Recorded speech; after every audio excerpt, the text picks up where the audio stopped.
Hello friends, welcome back to my YouTube channel. So this is Priyanshu and आप सभी को hello, नमस्ते, सलाम, सत श्री अकाल, वनक्कम। सो आई होप आप लोग अच्छे होंगे एंड मेरे वीडियोस को देख रहे होंगे, समझ रहे होंगे। तो मैं इस्लामिक बयान जो होते हैं एंड जो एजुकेशनल वीडियोज होती हैं स्पेशली उन पे रिएक्ट करती हूँ। एंड गाइज, इन सब वीडियोज़ पे रिएक्ट करने का मेरा मकसद ये है कि मैं जो भाईचारा है उसको स्प्रेड कर पाऊँ। जो हमारे मुस्लिम भाई लोग हैं वो भी देख सके कि जो उनके हिंदू भाई लोग हैं या फिर हिंदू फैमिलीज़ हैं उनके बारे में बिल्कुल भी गलत नहीं सोचती हैं, वो उनके रिलीजन को रिस्पेक्ट देती हैं। एंड ये वीडियो को देखने के बाद उनके मन में भी ये चीज़ें आए कि वो लोग भी बाकी रिलीजन्स को रिस्पेक्ट दे सके। ये सारी चीज़ें होनी चाहिए हमारे अंदर। तो गाइस, जो आज का टॉपिक है वो है इंसान की औकात। तो डेफिनेटली इससे पहले मैंने रिएक्ट किया था मोहम्मद अली मिर्ज़ा के एक वीडियो पे, उसका जो टाइटल था वो था इंसान दुनिया की हकीकत। तो definitely we also know about what is the reality of world. तो आप लोग जाके लिंक से वो वीडियो भी देख सकते हैं। तो चलिए आज का वीडियो देखते हैं कि क्या है इंसान की औकात। एंड सच में इंसान की औकात जानना बहुत ज़रूरी है, क्योंकि इंसान कभी कभी चीज़ें अपने औकात से बाहर भी कर देता है। तो वो औकात जानता रहेगा तो वो लिमिट में रहेगा एंड जो गॉड है ना उसके करीब रहेगा। तो डेफिनेटली वीडियो को देखना ज़रूरी है। चलिए वीडियो को देखते हैं, लेट्स वॉच। अलम नखलुकुम मिन माइन महीन, क्या हमने तुम्हें एक हकीर पानी से पैदा नहीं किया, एक मनी के कतरे से। और वो इतना हकीर है कि आम गुफ्तगू में उसका जिक्र करना भी इंसान पसंद नहीं करता, इतनी हकारत से उसे समझा जाता है। जिस्म से निकल जाए तो गुस्ल फर्ज हो जाता है, कपड़े धोने जरूरी हो जाते हैं, उससे जान छुड़ाना जरूरी हो जाता है। इसी के अंदर अल्लाह ताला ने इंसान की औकात रख दी है कि इंसान कभी अपनी पैदाइश के ऊपर गौर करे तो कभी उसके अंदर अकड़ नहीं आ सकती। और देख लें कोई दुनिया का बड़े से बड़ा इंसान, उसकी पैदाइश हुई उसी तरीके से। एक हज़रत ईसा अलैहिस्सलाम और हज़रत आदम अलैहिस्सलाम की एक्सेप्शन मिलती है ना, अदरवाइज बड़े से बड़ा कोई पैगंबर हो, बड़े से बड़ा कोई फिलासफर हो, बड़े से बड़ा कोई जो है वो साइंटिस्ट हो, वो पैदा उसी तरीके से हुआ है, एक हकीर बेकदर पानी से। तो अल्लाह फरमाता है क्या तुम्हें हमने उस हकीर पानी से पैदा नहीं किया। फजअलनाहु फी क़रार मकीन, फिर हमने उसे रख दिया एक महफूज जगह, रहम मादर में, माँ के पेट के अंदर बड़ी मजबूत जगह, 3 यानी परतों के अंदर अल्लाह ताला ने उसे महफूज किया। एक जिनीन की फॉर्म में, एक एम्ब्रियो की फॉर्म में, फिर उसके अंदर अल्लाह ताला ने जिस तरीके से नक्शो नगारी फरमाई है वो तो ना माँ को पता होता है ना बाप को पता होता है। माँ बाप वैसे इज्जत अवेल करते रहे, वो तो बेचारे जरिए हैं, सिर्फ करने वाला तो अल्लाह है। ना बाप को पता होता है कि क्या हुआ, ना माँ को पता होता है कि क्या हुआ। इला क़दर मालूम, एक मुअय्यन मुद्दत तक के लिए। फ़क़द्दरना, तो हमने एक अंदाज़ा ठहराया। फ़निअमल क़ादिरून, तो कितने ही बेहतर हम अंदाज़ा ठहराने वाले हैं। वैलुन यौमइज़िल लिलमुकज़्ज़िबीन, लेकिन याद रखना ये जो हमने पैदा किया और दुनिया में भेज दिया, ये इसी तरीके से तुम्हें छोड़ नहीं दिया। सीरियस क्रिएशन हो तुम अल्लाह की, उसने तुम्हें किसी मकसद के लिए पैदा किया है। और इसमें ही क़यामत मुज़मिर ऐसी जुमले में कि वैलुन यौमइज़िल लिलमुकज़्ज़िबीन। अब जो फिर रब को रिस्पॉन्स नहीं करेगा उसके लिए तबाह बर्बादी है क़यामत वाले दिन। तो ये अल्लाह ताला ने एक इंसान को उसकी औकात याद करवाई है कि तेरी कोई हैसियत नहीं थी। अल्लाह ताला ने तुझे एक बेकदर पानी से पैदा किया, 2 दफा तुझे शर्मगाह से गुजारा, उसके बाद पूरी जिंदगी इंसान पखाने और बदबू का बोझ उठाए फिरता है।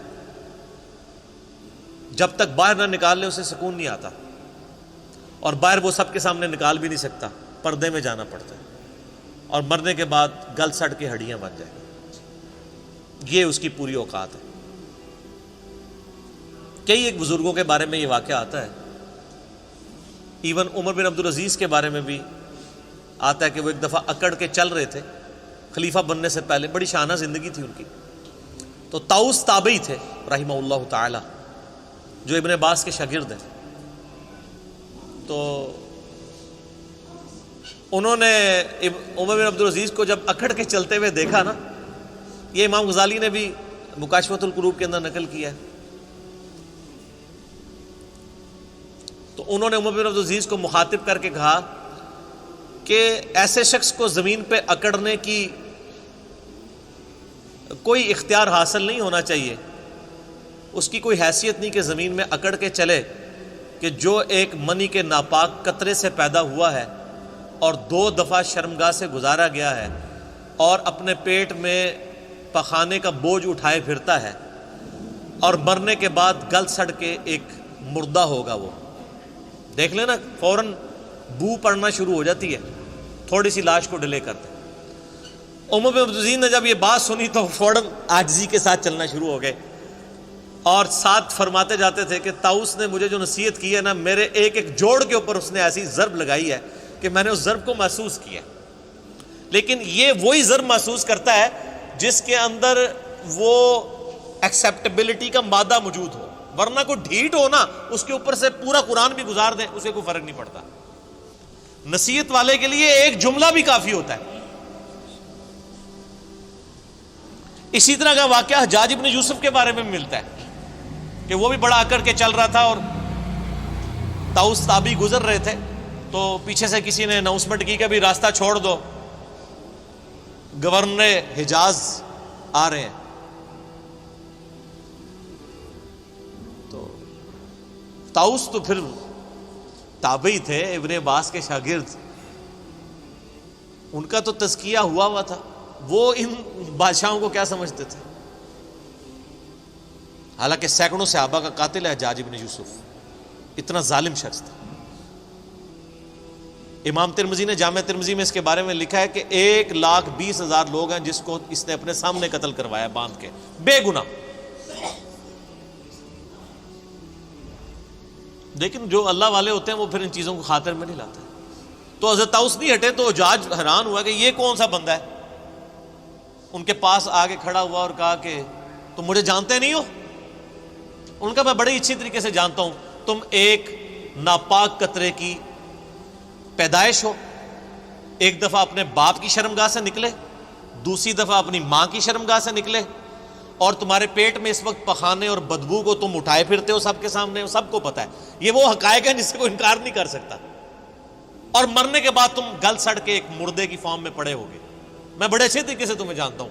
وہ یہ سمجھ رہے تھے کہ یہ کہے گا کہ تم جو آل امیہ کے جو اتنے بڑے گورنر ہو، انہوں نے کہا میں بڑے اچھے طریقے سے جانتا ہوں۔ تو جس طرح حضرت ابراہیم علیہ السلام کی گفتگو سن کے وہ بادشاہ جو ہے ششدر رہ گیا تھا نا، اسے کوئی بات ہی نہیں آئی تھی، حجاج ابن یوسف کی بھی زبان بند ہو گئی کہ اس طریقے سے بھی مجھے کوئی جواب دے سکتا ہے، اور وہ خاموش ہو کے وہاں سے چلا گیا۔ سر ان لوگوں کی تربیت قرآن سے ہوئی بھی تھی، یہ جو جملے بولا کرتے تھے نا، وہ قرآن سے ہی بولا کرتے تھے نا، قرآن یہی تو بات کر رہا ہے۔ ہمیں واقعات یاد رہتے ہیں لیکن قرآن تو ہم نے پڑھنا نہیں ہوتا، قرآن یہی تو بات کر رہا ہے۔ سو فرینڈس، ویڈیو کے اینڈ میں جو ایک چیز میں مینشن کرنا چاہوں گی یہیں پہ، تو وہ ابھی جو محمد علی مرزا نے طاؤس کے بارے میں بھی ذکر کیا نا، مجھے ویڈیو سنتے وقت جیسے ان کا کریکٹر جو انہوں نے بتایا، سیم وہ کریکٹر مجھے انجینئر محمد علی مرزا کے اندر دکھا۔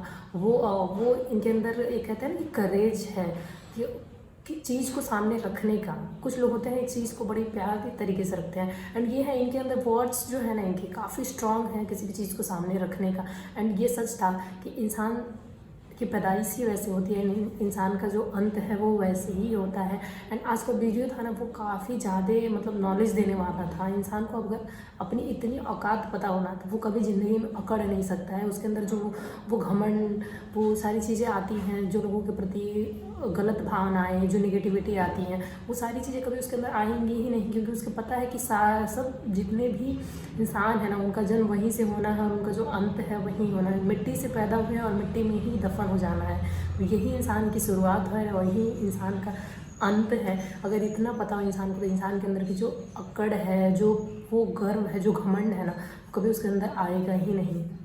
انسان کو ہمیشہ اپنے اوقات یاد رکھنی چاہیے، اینڈ اس حساب سے اپنی جتنی بھی کرم ہے لائف کا اس حساب سے کرنا چاہیے کہ جو اوپر بیٹھا ہے نا اس کے قریب رہ سکے، کیونکہ وہ جب آپ کے قریب رہے گا تو दुनिया की कोई ऐसा ताकत नहीं है जो आपको गिरा सके। तो वैसा ही होना चाहिए इंसान को मेरे हिसाब से। एंड मैं दिन ब दिन ऐसी कोशिशें करती रहती हूँ जो मैं उसके करीब रह सकूँ, जो लोगों के दिल में जगह बना सकूँ, मैं ऐसी कोशिश करती हूँ अपने लाइफ में। गाइस, इसी चीज़ को मद्देनज़र रखते हुए मैं जनवरी में एक चैरिटी कलेक्ट कर रही हूँ लोगों से। तो क्या आप लोग उस चैरिटी का हिस्सा बनना चाहेंगे? अगर आप ताकि मैं कुछ अनाथ बच्चों की हेल्प कर सकूँ, जो रोड पे बच्चे हैं जिनके पास अभी विंटर्स चल रहे हैं, उनके पास कपड़े नहीं हैं, ये सारी चीज़ें जो ज़रूरत की चीज़ें हैं वो नहीं हैं, तो मैं उनको ये चीज़ें प्रोवाइड करना चाहती हूँ जितनी मेरे से हो सके, ऐसा करना चाहती हूँ। तो क्या आप लोग उसका हिस्सा बनना चाहते हैं? अगर बनना चाहते हैं मुझे कमेंट करके ज़रूर बताइएगा, ताकि मैं आप लोग को बता सकूँ कि आप लोग कैसे मुझे हेल्प करना है। मैं खुद अभी एक स्टूडेंट हूँ, तो मेरे पास इतनी फंड्स नहीं है कि मैं लोगों की इतनी हेल्प कर पाऊँ, बट थोड़ा थोड़ा करते कहते हैं ना कि बूंद बूंद से घड़ा भरता है। अगर वो एक बूंद से अगर हम घड़ा भर सकते हैं, एक एक बूंद डाल के, तो आप लोग के थोड़े थोड़े हेल्प से मैं बहुत सारे लोगों की वैसे हेल्प कर पाऊँगी। एंड जो अल्लाह है ना, वो आप लोग को खुश रखेंगे ऐसा काम करने के लिए। तो प्लीज़ आप उनको दुआ में याद करते हुए अगर बच्चों की हेल्प करना चाहते हैं, कुछ ज़रूरतमंदों की हेल्प करना चाहते हैं, मुझे कमेंट करके नीचे जरूर बताइएगा। एंड ये पूरा 2023 मेरा इसी के लिए डेडिकेटेड है। कुछ अच्छे वर्क्स का गुड विल्स करेंगे। एंड मेरे वीडियोस के लिए, मैं भाईचारे के लिए पूरे ईयर को मैं डेडिकेट करती हूँ। आज के लिए बस इतना ही गाइस। नए साल में आप सभी खुश रहिए एंड अपने अपने लाइफ के जो अच्छे कुछ डेडिकेशंस हैं ना, उसको ज़रूर बना के रखिएगा। एक अच्छा काम ज़रूर करिएगा। एंड अगर कोई अच्छा काम आप लोगों ने किया है तो मेरे कमेंट बॉक्स में मेंशन करते रहिएगा, आपने किसका हेल्प किया है, कुछ ऐसा कहाँ भाईचारा मेंटेन रखा, कहाँ आपने ये चीज़ दिखाया कि हाँ एकता होनी चाहिए हमारे इंडिया के अंदर, कहाँ हम अपनी इंडिया को ऊपर लेके जाने की कोशिश कर रहे हैं। ये सारी चीज़ें कमेंट बॉक्स में कर सकते हैं, तो कमेंट करके जरूर बताइए। मुझे काफ़ी खुशी होगी ये सारी चीज़ें सुन के। मिलती हूँ अगले वीडियो में, तब तक के लिए बाय। एंड इंसान को अपनी औकात याद रखनी चाहिए, मैं हमेशा याद रखती हूँ। बाय।